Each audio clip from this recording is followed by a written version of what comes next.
तर विधान भवनामध्ये फडणवीस आणि उद्धव ठाकरेंची लिफ्टमध्ये भेट झाली। या भेटीनंतर फडणवीस उद्धव ठाकरेंना एका ताटात जरी घेऊन जेवले तरी आम्ही आता फडणवीस या नावावर फुली मारली अशी प्रतिक्रिया सुषमा अंधारेंनी दिली।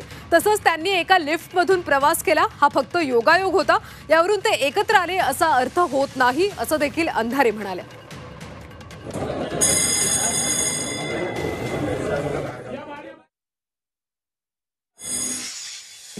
गृहमंत्री एका ताटात घेऊन जरी जेवले तरी आम्ही शिवसैनिक आता फडणवीस या नावावर आम्ही फुली मारली म्हणजे फुली मारली, विषय संपला। जवळीक वाढते का? काहीही असं नाही।